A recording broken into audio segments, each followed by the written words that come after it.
ஜெய் சத்குரு. கோவிந்தபுரம் சத்குரு ஞானானந்த பாதுகா மண்டபத்தில் ஜனங்களுடைய நன்மைக்காக தொடர்ந்த பிரார்த்தனைகளும் சமூக சேவை நடவடிக்கைகளாக அன்னதானம் முதலான நல்ல காரியங்களும் நடக்கிறது. இதுக்கு கைங்கரியம் பண்ணி எங்களுடைய கரங்களை வலுப்படுத்தணும்னு நினைக்கிறவா உங்களால் முடிஞ்ச காணிக்கைகளை எங்களுடைய ட்ரஸ்ட்டுகளுக்கு அனுப்பிச்சு அந்த விவரத்தை எங்களுடைய ஆஃபீஸ் நம்பரில் தெரியப்படுத்தினா உங்களுக்கு ரசீதும் பிரசாதம் அனுப்பப்படும். எல்லாருடைய ஒத்துழைப்பையும் நான் வேண்டி கேட்டுக்கிறேன். சதாசிவ சமாரம்பாம் சங்கராச்சாரிய மத்தியமாம் அஸ்மதாச்சாரிய பர்யந்தாம் வந்தே குரு பரம்பராம். மந்தஸ்மிதமுகாம்போஜம் மகனீய குணார்ணவம் மதுராபாஷிணம் சாந்தம் சர்வபூததயாபரம் பக்தவாத்சல்ய ஜலதிம் பரமானந்த விக்கிரகம் ஞானானந்தம் பிரபன்னோஸ்மி நிர்மல ஞான சித்தையே. நின்றும் இருந்தும் கிடந்தும் நடந்தும் நினைப்பது உன்னை என்றும் வணங்குவது உன் மலர்த்தாள் எழுதாமரையின் ஒன்றும் அரும்பொருளே அருளே உமையே இமயத்து அன்றும் பிறந்தவளே அழியாத முக்தி ஆனந்தமே. ஆதி பராசக்தி ஜெகன் மாதா கி ஜெய், பாரத் மாதா கி ஜெய்.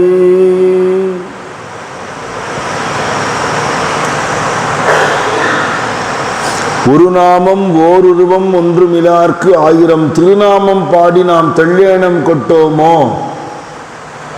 அப்படின்னு பகவானுக்கு இதுதான் வடிவம், இதுதான் நிறம், இதுதான் பெயர்னு கிடையாது. எல்லா பெயரும் அவரோடது, எல்லா வடிவமும் அவரோடது, எல்லா நிறமும் அவரோடது. அப்பர் சுவாமிகள் சொல்லும்போது பனித்த சடையும் பவளம் போல் மேனியில் பால் வெந்நீருங்கிறார், சிவந்த திருமேனி. இன்னொரு பாட்டுல தீவண்ணனேங்கிறார், சக்கச்சவேல்னு இருக்கார். பொன்னார் மேனியனேன்னு பாடுறார் சுந்தரமூர்த்தி சுவாமி. ஸ்ரீருத்ரத்துக்கு முன்னாடி தியான ஸ்லோகம் சொல்லும் போது சுத்த ஸ்படிக சங்காசனாக விளவிளேன்னு இருக்கிற திருமேனியாக தாவல்ய ரூபமா சொல்றது பரமேஸ்வரன். எது அவருடைய நிறம்?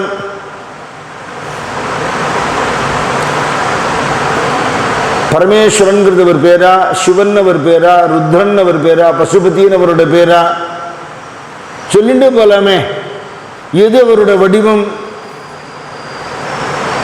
உமாமகேஸ்வரரா, பிக்ஷாடனரா, நடராஜரா, தட்சிணாமூர்த்தியா, லிங்கோத்பவ மூர்த்தியா? அவ்வளவு நாம ரூப பேதங்கள். சிவபெருமான்ங்கிறது ஒன்றும். பச்சைமா மலைபோல் மேனி பவளவாய் கமலச்சங்கன், அப்ப பச்சை நிறமா சொல்றா.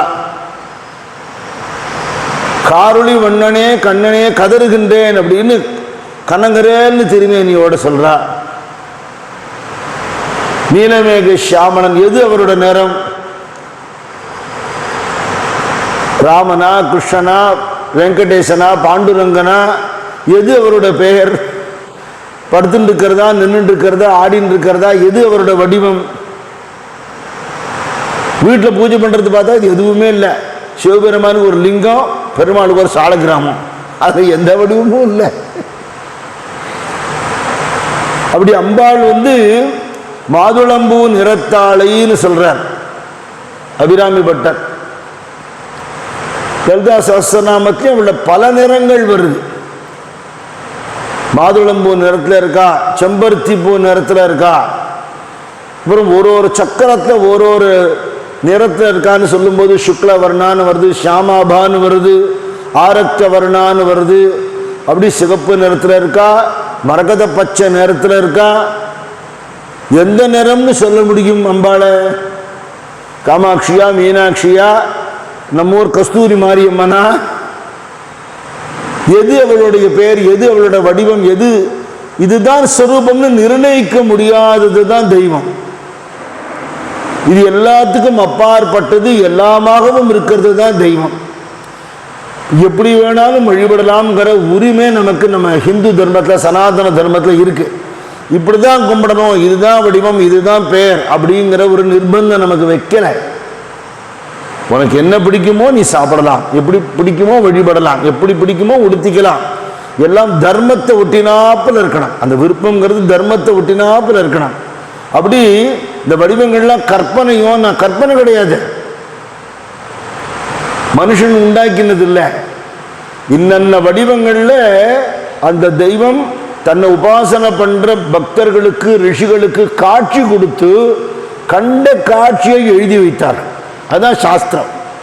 நான் இப்படி பார்த்தேன் தெய்வத்தை அப்படின்னு சொல்லியிருக்கான். ஒருத்தருக்கும் ஒரு ஒரு மாதிரி இருக்குமான்னு இருக்கும். ராமகிருஷ்ண பரமஹம்சர் ஒரு கதை சொல்றார். ஒரு 4-5 பேர் உட்காந்து பேசின்னு இருக்கா. தள்ளி ஒரு மரம் இருக்கு, பெரிய மரம். அந்த மரத்துக்கிட்ட போய் கொஞ்சம் சிரம பரிகாரம் பண்ணிட்டு ஒருத்தனா வந்தான். முதல்ல போயிட்டு வந்தவன் சொன்னா, நான் போனேன்டா, அங்கே பெருசாக ஓனா மாதிரி ஒன்று இருக்கு, ஆனால் அது ஓனான்னு இல்லை, ஏன்னா பச்சை நிறத்தில் இருக்குது, பச்சை நிறத்தில் இங்கே ஓனான்னு இருக்குமான்னு. அடுத்தவன் சொன்னான், போடா மடையா, நான் போய் அதை பார்த்துட்டு வந்தேன், அது பச்சை நிறம் இல்லை, சிகப்பு நிறம், கண்ணை கொண்டு போய் காட்டி யாராவது வைத்தியர்கிட்டேன்னா. அடுத்தவன் சொன்னால் அது பச்சையும் இல்லை சிகப்பும் இல்லை, மஞ்சள்னா. ஒரே மரத்தான், ஒரே ஜந்து சண்டை போடுறான். அந்த பக்கமாக ஒருத்தன் வந்தான், நான் அந்த மரத்துக்கிட்டக்கு தான் இருக்கேன், நீங்கள் சொல்கிறத நான் பார்த்துருக்கேன், இந்த எல்லா நேரத்துலையும் இருக்கும், இந்த நேரம் இல்லாமையும் இருக்கும், அது பச்சோந்தி, அது ஓனான்னு இல்லைன்னா. அப்படி ஒரு ஜீவன் இருக்கே உலகத்தில், நிறம் மாறக்கூடியது, நிர்ணயிக்க முடியாதது. பகவான் இன்ன வர்ணம், இன்ன ரூபம், இன்ன நாமம்னு சொல்ல முடியாதனால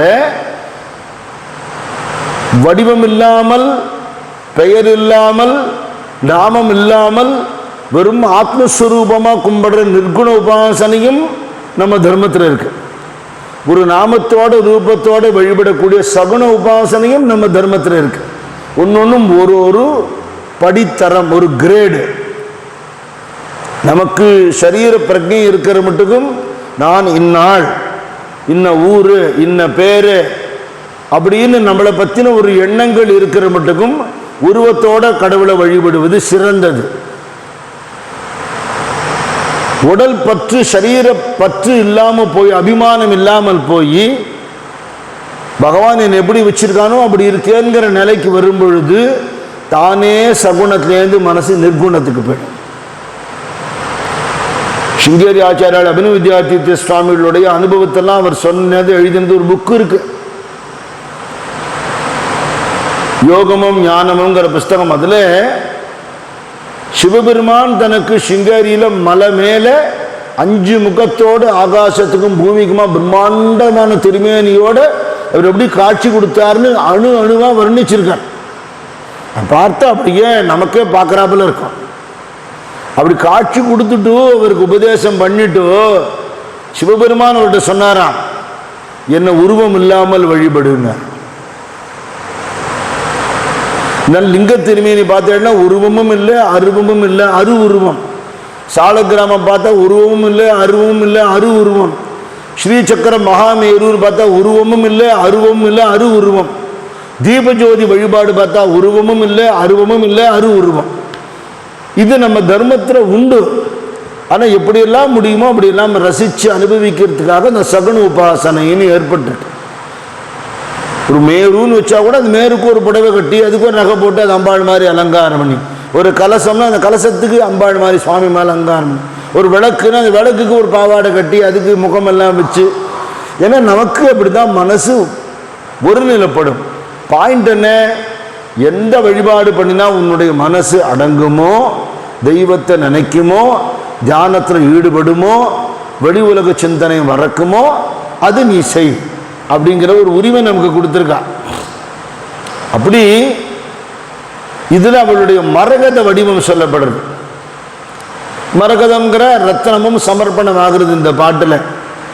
மரகத வடிவே சரணம் சரணம், மதுரித பதமே சரணம் சரணம், சுரபதி பண்ணிய திகழ்வாய் சரணம், ஸ்ருதி ஜதி லயமே இசையே சரணம்.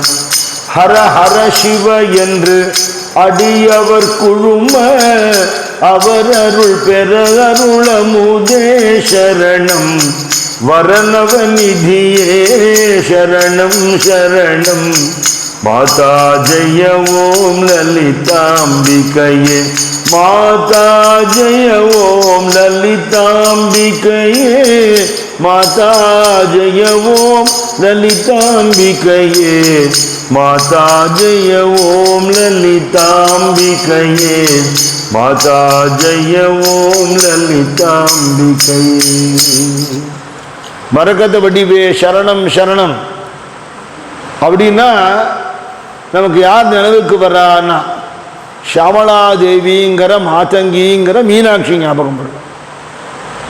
அந்த அம்பாள்கிட்ட அப்படி மரகத திருமேனியில் இருக்கா. மாதா மரகத ஷியாமா மாதங்கி மதசாலினி குறியாத்து கட்டாட்சம் கல்யாணி கதம்பவனவாசினி அப்படின்னு மதுரைக்கு கடம்பவனம்னு ஒரு பேர் உண்டு.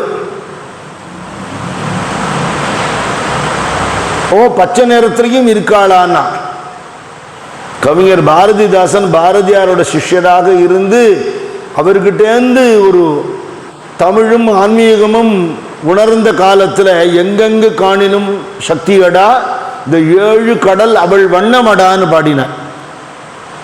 எல்லா நிறங்களும் அவளோடது, பார்க்கறதெல்லாம் அம்பாளோட வடிவம்னு பாடினார்.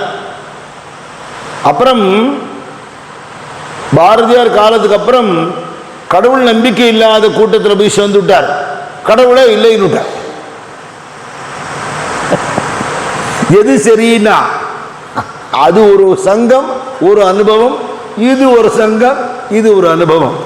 அதனாலே என்ன சொல்றது தெரியுமா, நல்லவர்களோட மட்டும்தான் சேரணும், சத்சங்கம் மட்டும்தான் இருக்கணும், வேண்டாதவர்களோடு தொடர்பு வச்சுக்க கூடாது, துஷ்சங்கம் வச்சுக்க கூடாது.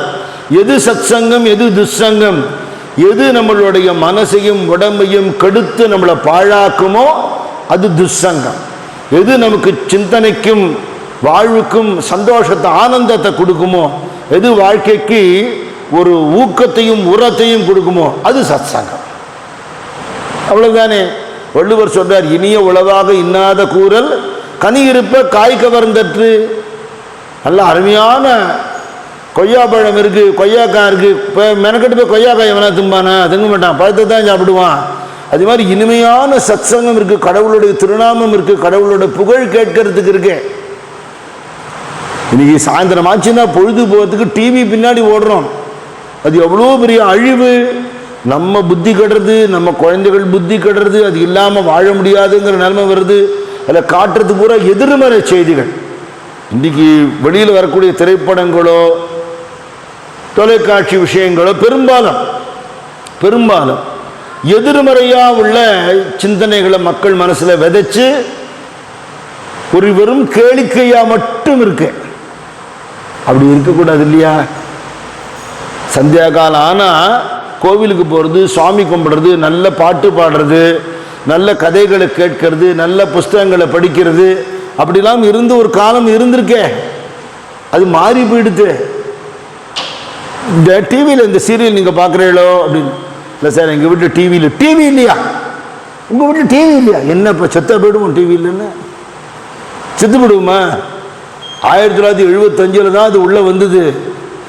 வரதுக்கு முன்னாடி ஜனங்கள்லாம் நன்னா தான் இருந்தா.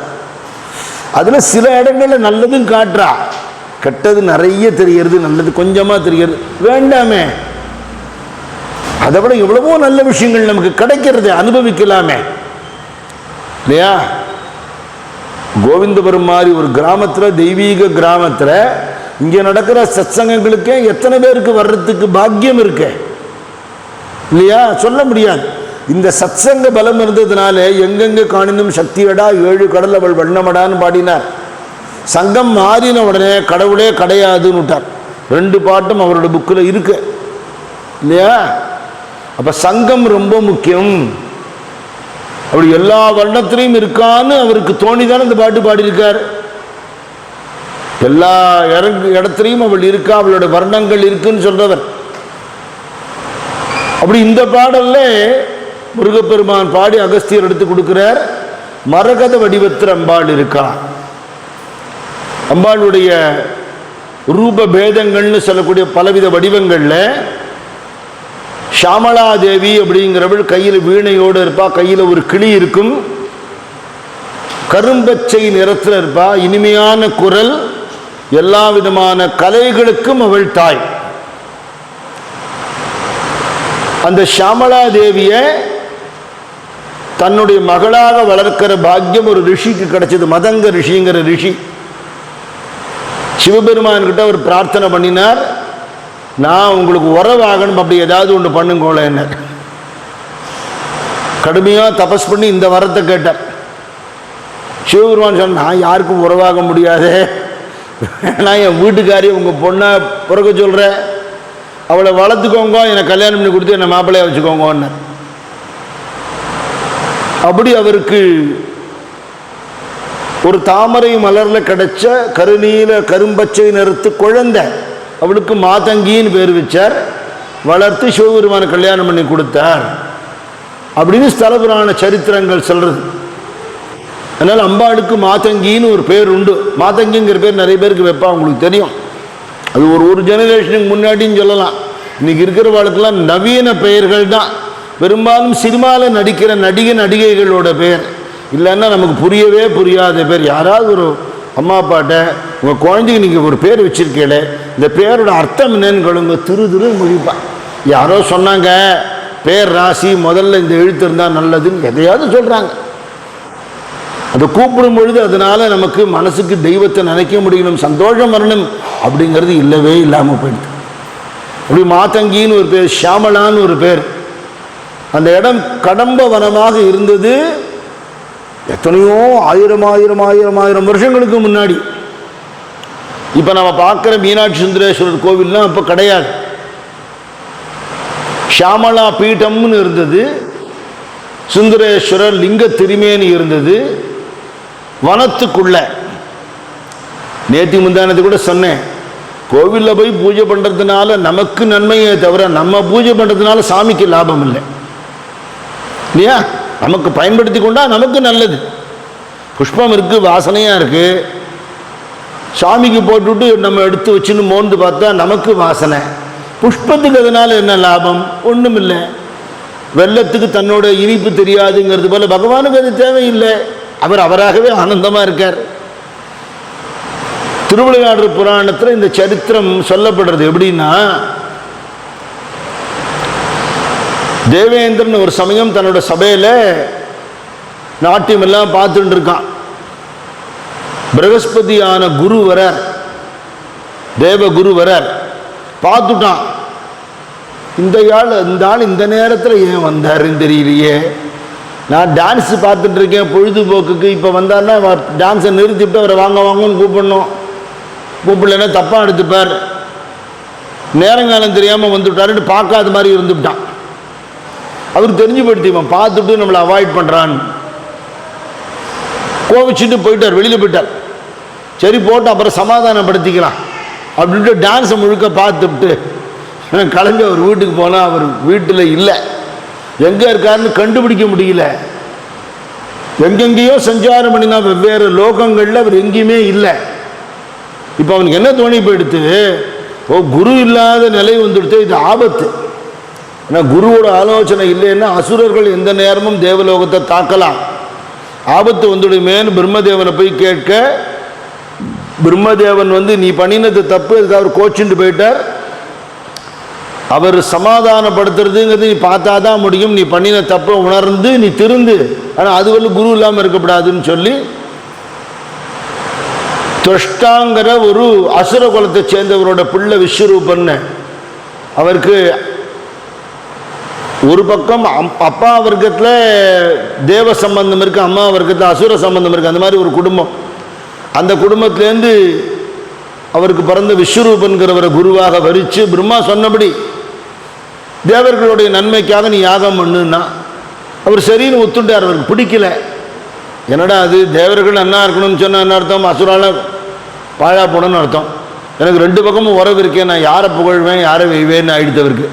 அதனால் வாயில் மந்திரம் சொல்லுது, தேவர்கள் நன்மையாக இருக்கணும்னு மந்திரம் சொல்லி ஸ்வாகாங்கிற, உள்ளுக்குள்ளே அசுரர்களும் நன்னா இருக்கணும் மந்திரம் சொல்லி அதுக்கு ஒரு ஸ்வாகா விடுறார்.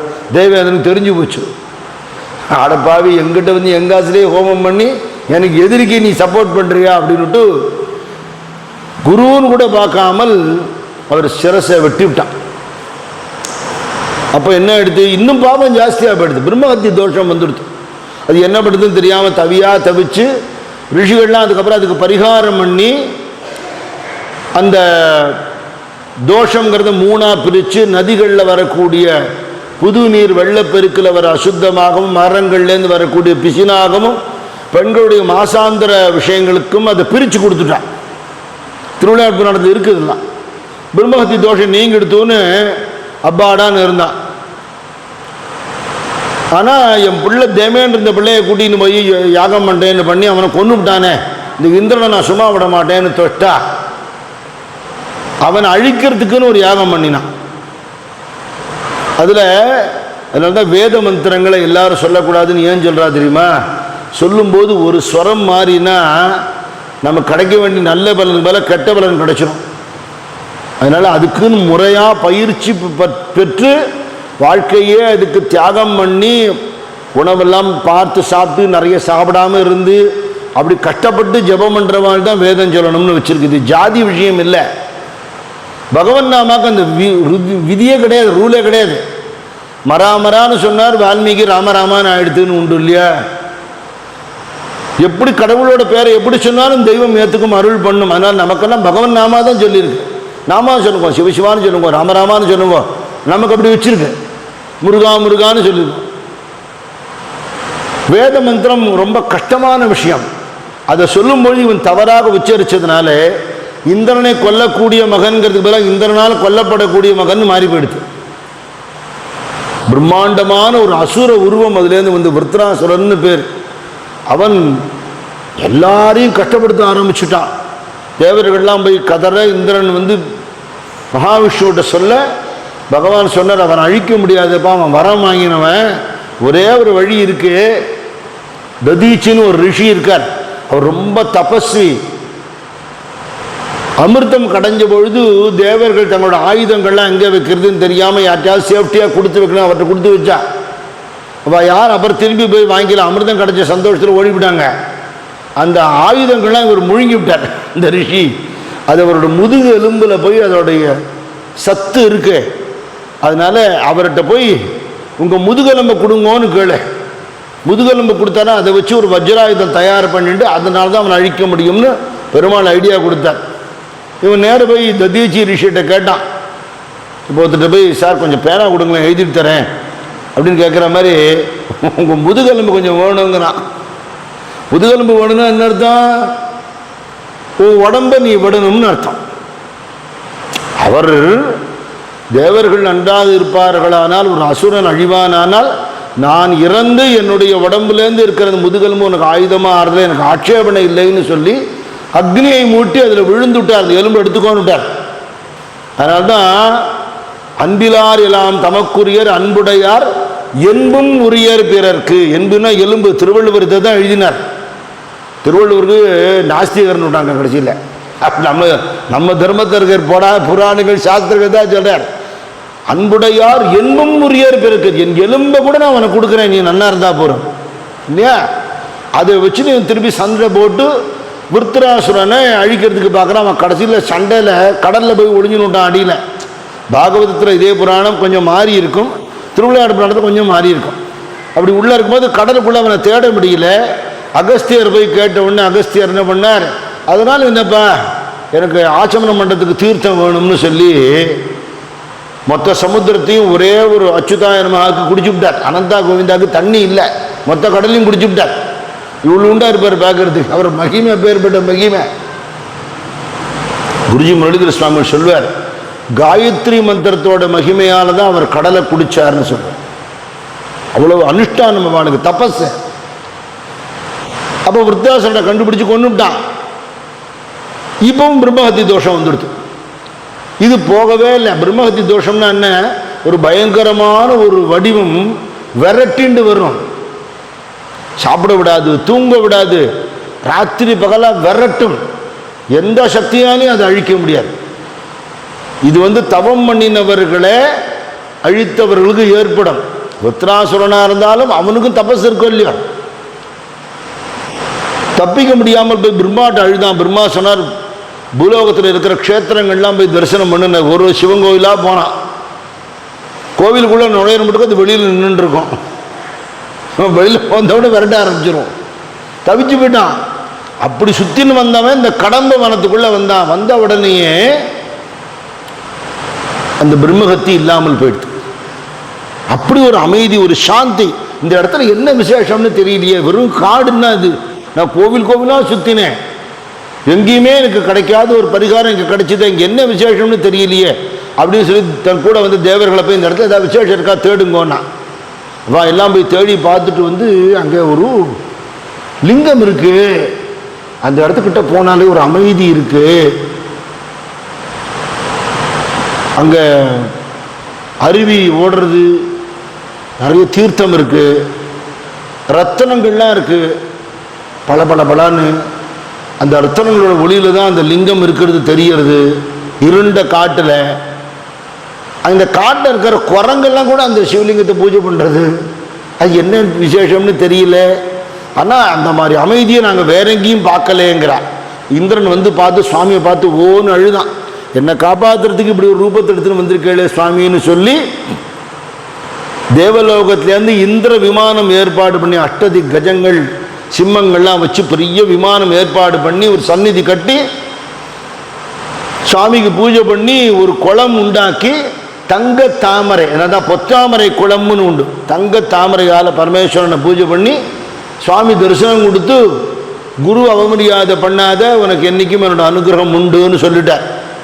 வருஷத்தில் ஒரு நாள் உங்களை வந்து நான் பூஜை பண்ணணும்னு கேட்டுட்டா, சித்ரா பௌர்ணமி அன்னைக்கு நீ வந்து பூஜை பண்ணலாம்னு சொல்லிட்டார். இன்றைக்கும் சித்ரா பௌர்ணமிக்கு இந்திரனோட பூஜை தான் அங்கே சொல்லப்படுது மதுரையில். அப்படி அந்த கோவிலானது உண்டானது.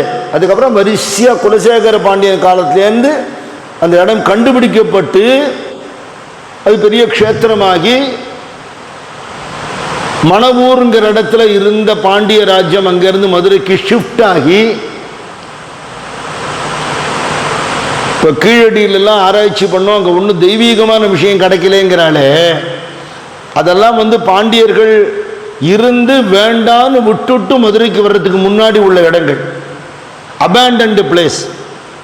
ஒரு காலி பண்ணிட்டார் ஒருத்தர் வீடு. அந்த வீட்டுக்குள்ளே போய் என்னென்னமோ தேடி பார்த்துட்டு, சார் அவர் வீட்டு ஒரு சாமி படம் கூட இல்லை சார், அந்த ஆள் கடவுள் நம்பிக்கை இல்லை போல் இருக்கு அப்படின்னா அவங்க எடுத்துன்னு போயிட்டாங்க. குப்பை செத்தை தான் அங்கே இருக்கும். அது மாதிரி செத்து போனவாளுடைய எலும்பு கூடு கிடைக்கிறது, முதுமக்கள் தாழி கிடைக்கிறது அப்படின்னா அங்கே இருக்கிறவங்களுக்கு கடவுள் நம்பிக்கை இல்லைங்கிறான். அப்படி இல்லை, அவள்லாம் அங்கேருந்து இங்கே வந்துட்டான்.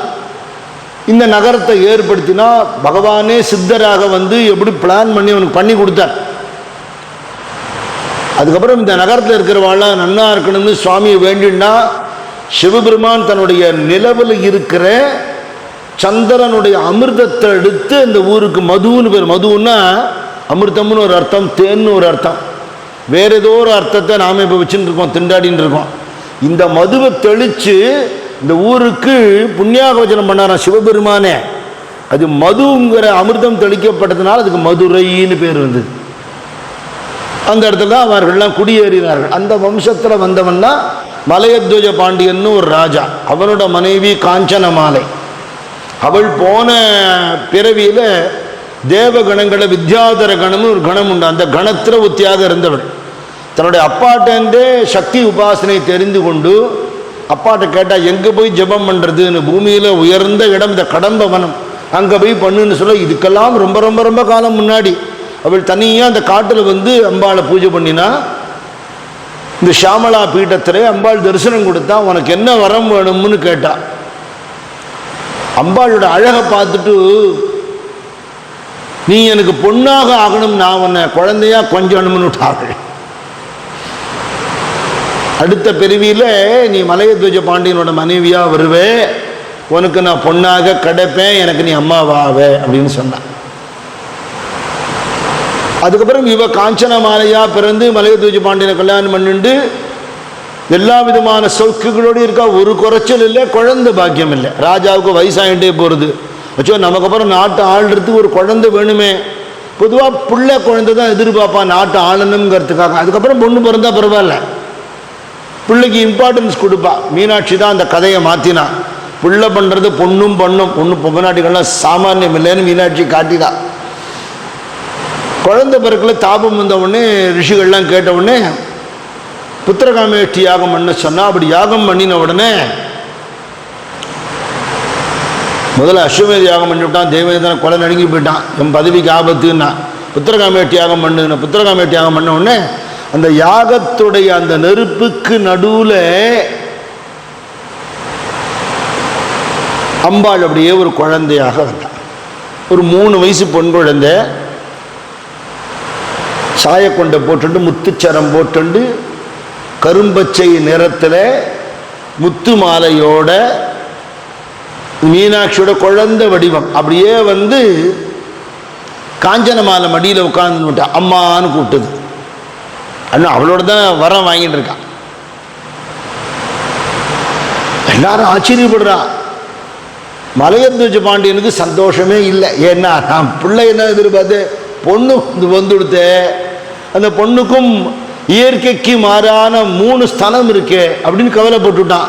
இப்போ அசரீரி வாக்கு கேட்டது, கவலைப்படாத, அவள் பிள்ளைக்கு நிகராக உன்னை பார்த்துப்பா, இந்த தேசத்தை பார்த்துப்பா, ஆட்சி பண்ணுவா, சாமானியம் இல்லை. இவள் தன்னுடைய கணவனை பார்க்கிற சந்தர்ப்பத்தில் இயற்கையாக உடம்பு மாறிடும், நீ பயப்படாதேன்னு சொன்னான். தடா தகைன்னு பேர் வச்சு அந்த குழந்தைய வளர்த்துட்டு இருந்தான். இவள் தான் பின்னாடி அரசாட்சி எடுத்துக்கொண்டு நாட்டை பரிபாலனை பண்ணிட்டு இருக்கா. பொண்ணுக்கே ராஜா எல்லாம் சொல்லி கொடுத்து ராஜ தர்மம் உள்பட சகல சாஸ்திரங்களும் தெரியும்படியாக பண்ணி அவள் பட்டாபிஷேகம், இன்னைக்கும் மதுரையில் மீனாட்சி பட்டாபிஷேகம் உற்சவம் நடக்கிறது. அப்புறம் திக்விஜயம் பண்ணி எல்லா தேசங்களில் இருக்கிற அத்தனை ராஜாக்களையும் ஜெயிச்சு திவ்ய விமானத்தில் ஏறி மேல் லோகங்கள் கீழ் லோகங்கள் எல்லா இடமும் போய் சமஸ்த லோகங்களையும் ஜெயிச்சுட்டா. அவளோட யுத்தம் பண்ணி ஜெயிக்க முடியாது, அம்பாள் இல்லையா. ஒரு இடம் தான் பாக்கி, என்ன கைலாசத்துக்கு போல, இன்னும் அங்கே போராளாம்.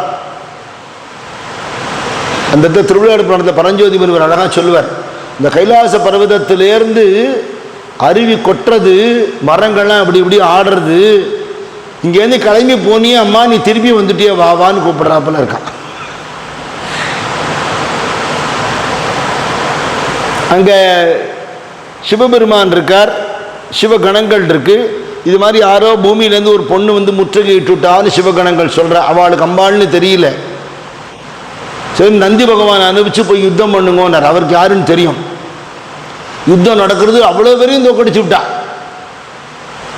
நந்தி பகவான் அங்கேருந்து ஓடி வர்றார், இப்படி ஒரு பொண்ணு யுத்தம் பண்ணி பார்த்ததே இல்லை, எல்லாரும் தோத்து போயிட்டா, நான் உங்கள்கிட்ட சொல்கிறதுக்காக வந்தேன், நீங்கள் மட்டும்தான் பாக்கின்னார்.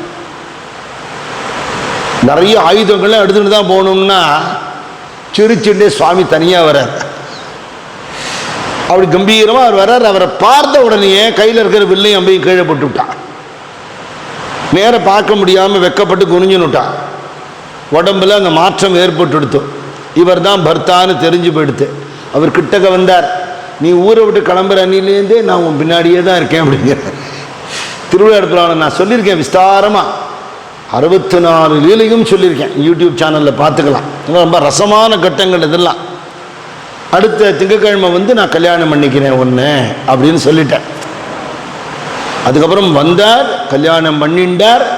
இந்த கல்யாணம் நடந்த விதமெல்லாம் ரொம்ப கோலாகலம். இப்போ அதை சொல்கிறதுக்காக எனக்கு அவகாசம் இல்லை. மீனாட்சிக்கெல்லாம் அவ்வளோ அற்புதமாக இருக்கும். நடந்து அவரும் சுந்தர பாண்டியனாக ஆட்சி பண்ணி, மதுரைக்கு யார் மாப்பிள்ளையாக வந்தாலும் அவள் அந்த ஊரில் இருக்கிற சிவனை பூஜை பண்ணணும்னு ஒரு ரூல் இருக்கான். ஒரு லிங்கம் பிரதிஷ்டை பண்ணி தனியாக ஒரு சுவாமி பூஜை பண்ணணும், கோவிலில் இருக்கிற சுவாமி பூஜை பண்ணணும். அப்படி அவரும் ஒரு லிங்கம் பிரதிஷ்டை பண்ணி அந்த ஊர் மாப்பிள்ளையாக அவர் பூஜை பண்ணினார். அந்த சுவாமி இன்றைக்கும் இருக்கார். இம்மையில் நன்மை தருவார் கோவில்னு மதுரையில் இருக்குது. சிவபெருமானே பூஜை பண்ண லிங்கம் அங்கே இருக்குது. அப்புறம் அந்த ஊர் மாப்பிள்ளையாக இருந்தார். அவளுக்கு முருகப்பெருமானே உக்கிரக பாண்டியனாக பிறந்தார்னு சரித்திரம். அங்கே இருந்து தமிழ் சங்கத்தை ஸ்தாபித்து எல்லா கலைகளையும் சுவாமியும் அம்பாளும் வளர்த்தார்கள் அப்படின்னு திருவிளையாடு புராணம் சொல்கிறது. இந்த அம்பாளோட வைபவம் பூரா இந்த பாட்டில் வருது. மரகத வடிவே சரணம் சரணம், அவளோட திருவடி தாமரை இருக்கே, மதுரித பதமே சரணம் சரணம், அந்த திருவடி தாமரையிலேருந்து சிவானந்தம்ங்கிற தேன் அமிர்தம் பொங்கறதான். தாமரையிலேருந்து தேன் வரும். இந்த தாமரை எப்பேற்பட்ட தாமரை? சிவானந்தத்தை பெருக்கக்கூடிய தாமரை இல்லையா? ஞானேஸ்வர மகாராஜ் சொல்றார், ஏ மனமாகிய வண்டே, வண்டு இங்கே அப்படி சஞ்சாரம் பண்ணும் பூவில் இருக்கிற தேனை சாப்பிட்றதுக்காக. ரிங் ரிங் ரிங் ரிங் அது சவுண்டு கொடுக்கும் இல்லையா? அது மாதிரி மனுஷனோட மனசு என்ன பண்ணுமா, நான் நான் நான் நான் சவுண்டு கொடுக்குமா. இந்த வண்டு எப்போ சத்தம் கொடுக்காது? தாமரையில் உட்காந்து தேன் குடிக்கும் போது தன்னை மறந்து இருக்குமா, அப்போ சவுண்டு வராது. அது மாதிரி நீ தன்னை மறந்து இருக்கிறாப்புல ஒரு இடத்த காட்டுறேன், இந்த சவுண்டு மட்டும் விடாது, அங்கே வா. அது என்ன இடம்னா பாண்டுரங்கனோட பாதம்ங்கிற. ருணு ஜுணு ரே பிரமரா சாண்டித்தோ அவகுண ரே பிரமரா. பிரமரம்னா வண்டு. ஏ வண்டே, நான் நான் நான் அலையாத, கெட்டதெல்லாம் விட்டுடு. சாண்டித்தோ அவகுண ரே பிரமரா ಚರಣ ಕಮಲದಳು ರೇ ಭ್ರಮರ போகித்து நிச்சல ரே பிரமரா. இந்த தாமர திருவடியிலே மனமாகிய வண்டு ஆழ்ந்து இருந்து அனுபவிக்கட்டும். அதுல இருந்து ஒரு வாசனை வருது, சுமன சுகந்து ரே பிரமரா பரிமள வித்கது ரே பிரமரா. அதுல இருந்து ஒரு மனம் வருது. அது என்ன மனம் தெரியுமா? நம்ம தபோவன பாட்டில் பாடுவோம், பார் முழுதும் சிவபரிமளம் ஓங்க நீ பள்ளி எழுந்தருள்வாய், பங்கஜ லோச்சனி சங்கரியே நீ பள்ளி எழுந்தருள்வாய். இந்த சிவ பரிமளம் வருமா அந்த திருவடியிலேருந்து. சௌபாகியத்தை கொடுக்கக்கூடிய திருவடி, அதுல நீ ஈடுபடு அப்படின்னு ஞானேஸ்வர மகாராஜ் சொல்றார். அப்படி மனசு ஈடுபட்டு பேரானந்தத்தை அனுபவிக்கக்கூடிய திருவடி, அதுல இருந்து அந்த அமிர்தம் பொங்கறது. மதுரித பதமே சரணம் சரணம். தேவேந்திரன் வந்து வணங்கின இடம். சுரபதி பண்ணிய திகழ்வாய் சரணம். யாருக்கு பாட்டு வரணுமோ அவ மீனாட்சி உபாசனை பண்ணணும்னு சொல்லுவான். ஏன்னா அவள் தான் அத்தனை சங்கீதம், அத்தனை கலைகள், அத்தனை அறிவு மேன்மை எல்லாத்துக்கும் தலைவி ராஜமாதங்கிங்கிறதுனால ஸ்ருதி ஜதிலயமே இசையே சரணம். எத்தனையோ பெரிய பெரிய சங்கீத மேதைகள்லாம் மதுரையில் இருந்திருக்கா. மதுரை ஜிஎஸ் மணி ஐயர்னுட்டு ஒரு பெரிய சங்கீத வித்வான் இன்னைக்கு இருக்கார். கிட்டத்தட்ட 90 வயசு இருக்கும் அவருக்கு. அவர் மதுரையிலே இருந்தவர். ஒரு நாளும் சன்னதி சாத்திரத்துக்கு முன்னாடி போய் அம்பாள் மேலே ஒரு பாட்டு அன்னைக்கு எழுதி ஃப்ரெஷ்ஷாக பாடிட்டு வருவார். அம்பாள் மேலே, நம்ம சுவாமி மேலே, பிள்ளையார்லேருந்து ஆஞ்சநேயர் வரை எல்லா தேவதா மூர்த்திகள் மேலே தமிழில், தெலுங்கில், சம்ஸ்கிருதத்தில் அவ்வளவு பாட்டு எழுதியிருக்கார். அவ்வளோ அருமையாக இருக்கும் ஒன்றொன்றும். இதெல்லாம் அம்பாளோட மீனாட்சியோட கருணை பிரசாதம்.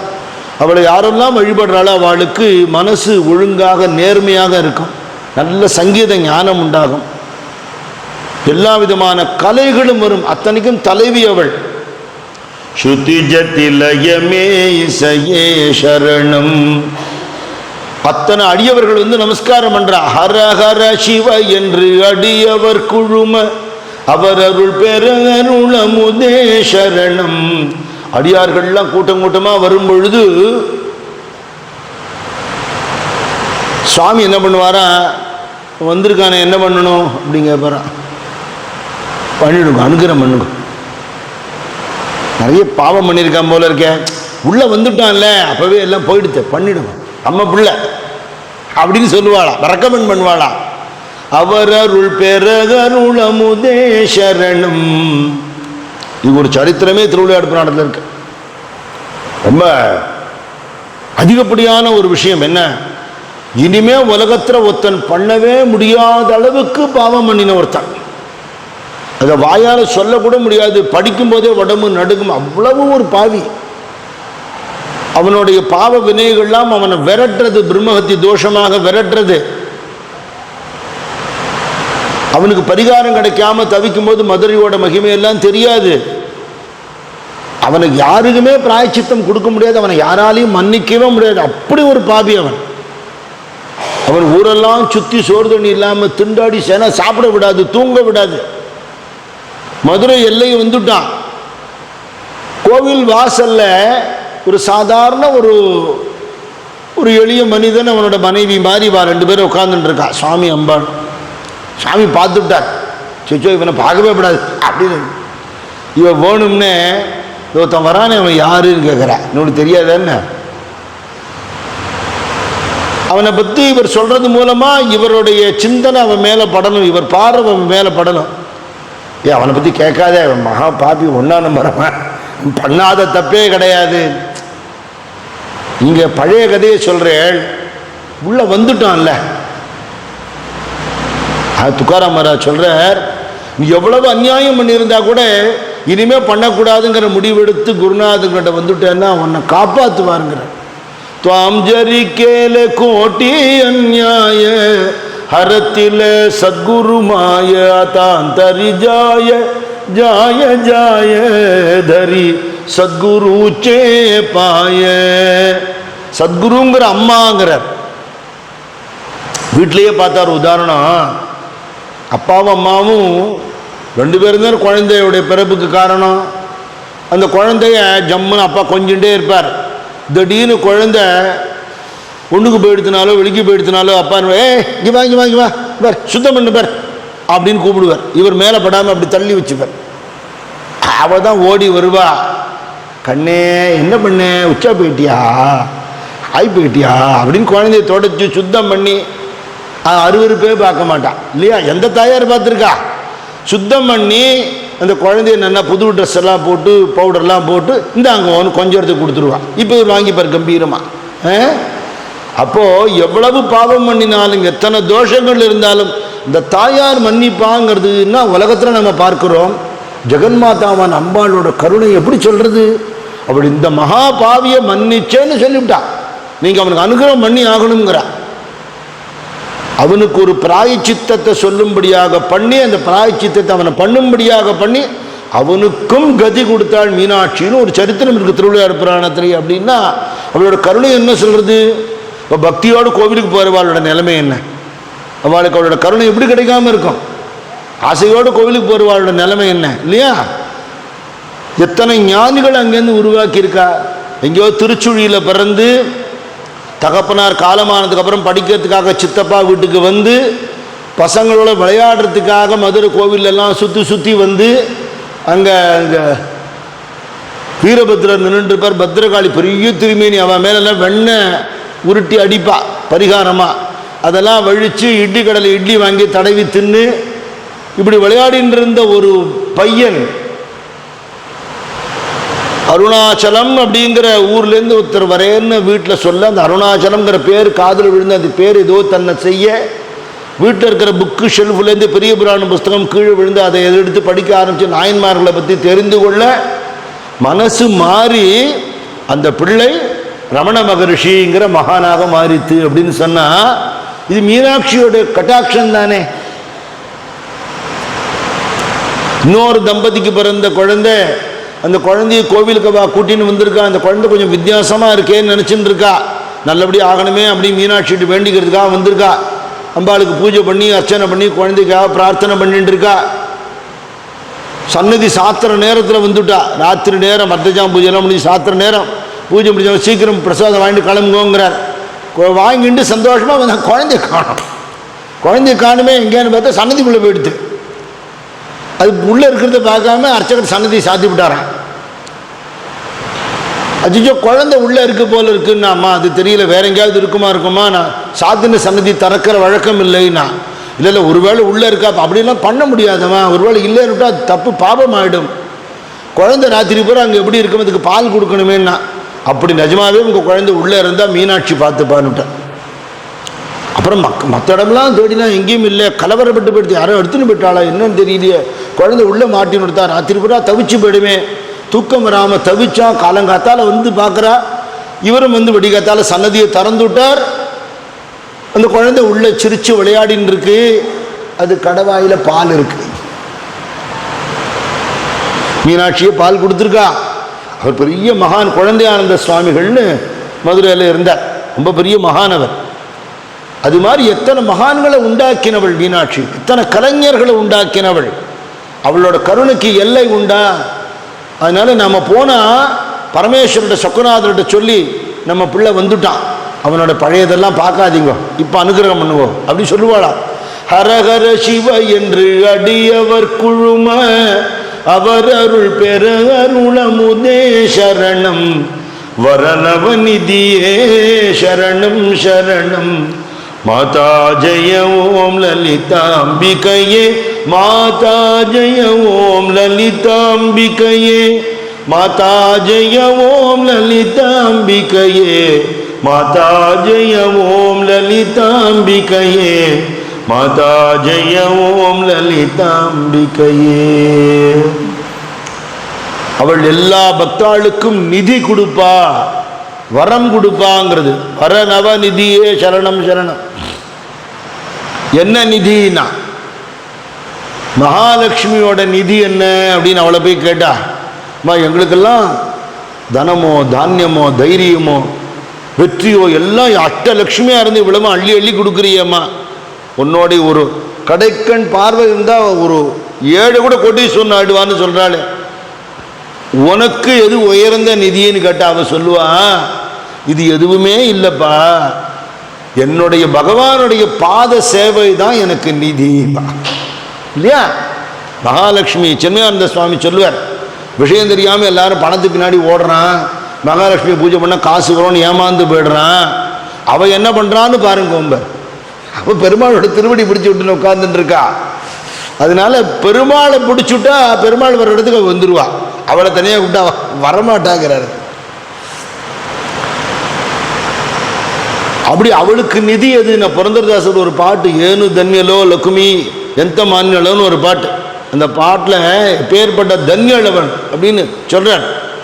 பகவானுக்கு சேவை பண்ணுறதுக்கு இருக்கக்கூடிய பாத்திரங்கள்லேருந்து சத்திர சாமரங்கள்லேருந்து புஷ்பங்கள்லேருந்து எல்லாத்துலேயும் வியாபிச்சு இருந்து அவருக்கு நான் மட்டும்தான் சேவை பண்ணணும், என்னோட அம்சம் எல்லாத்துலேயும் இருக்கணுங்கிறத என்ஷூர் பண்ணிப்பாளாம்.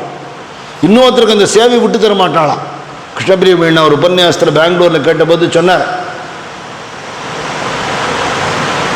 ஆயிரக்கணக்கான கோபிகளோட கிருஷ்ணன் ஆடினான் பிருந்தாவனத்திலேனா அவ்வளவு பேர் மகாலட்சுமியினர், அவளே அத்தனை வடிவம் எடுத்துண்டு கிருஷ்ணனோட ஆடினாள்னு சொன்னார். ராத மகாலட்சுமி ஸ்வரூபம்னு சொல்ற ஸ்லோகமே அஷ்டபதியில் இருக்கு. அப்படி லக்ஷ்மி பகவானோட சேவை, பகவான்கிட்ட பக்தி பண்றதுங்கிறது தான் காட்டுறாளே தவிர எப்படி குறுக்கு வழியில் பணம் சம்பாதிக்கிறதுங்கிறதுக்கு லக்ஷ்மியை வச்சுக்கப்படாது இல்லையோ. அப்படி மீனாட்சியோடைய சேவை, சிவபெருமானையே தியானம் பண்ணி சிவனையே பூஜை பண்ணி சிவபராயை நமஹா சிவதூத்தை நமஹான்னு நாம இருக்க, அப்படி சிவபெருமானே கதின்னு இருக்கக்கூடிய அந்த பக்தி இருக்கு இல்லையா, சர்வசக்தி உள்ளவள் அவள் அம்பாள், அவளால் முடியாததே இல்லை. சிவபெருமான் கிட்ட எப்படி அன்பும் அடக்கமுமா இருக்காளோ இதுதான் அவள் நமக்கு தரக்கூடிய நிதி. வரநவ நிதின்னு என்ன அர்த்தம்? பணங்காசுன்னு இருக்கக்கூடாது. நல்ல குணங்கள் இருந்தால் பணமோ காசோ ஐஸ்வர்யமோ வாழ்க்கைக்கு வேணுங்கிற சம்பத்து தானே வந்துடும். அவ்வளவு காசு பணம் இருந்து வீடு பங்களாலாம் இருந்து 1ஆம் நம்பர் அயோக்கியன்னு பேர் எடுத்து ஊர் நம்மளை காரி துப்புறதுக்கு அப்படி ஒரு வாழ்க்கை வாழ்வானே, அது தப்பு இல்லையா. குணங்கள் இருக்கிற இடத்துல தெய்வம் வந்து நமக்கு வேணுங்கிறதுலாம் செய்யும். இது அன்னைக்கும் இன்னைக்கும் என்னைக்கும் சத்தியம். அப்படிங்கிறதுனால ஹரஹர சிவ என்று அடியவர் குழும அவர் அருள் பெற அருளமுதே சரணம் வரநவநிதியே சரணம் சரணம். மாதா ஜெய ஓம் லலிதாம்பிகையே, மாதா ஜெய ஓம் லலிதாம்பிகையே, மாதா ஜெய ஓம் லலிதாம்பிகையே, மாதா ஜெய ஓம் லலிதாம்பிகையே, மாதா ஜெய ஓம் லலிதாம்பிகையே. அப்படி மரகதம்ங்கிற ரத்தனத்தை சமர்ப்பணம் பண்ணினார். அடுத்தது கோமேதகம்னு சொல்லக்கூடிய ஒரு ரத்னம், அதை அடுத்த பாடலில் சமர்ப்பணம் பண்ணார்.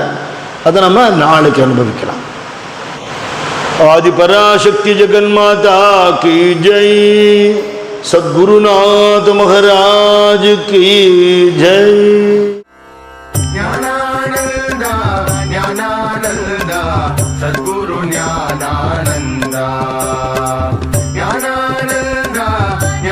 सच्चिदानंद सद्गुरु ज्ञान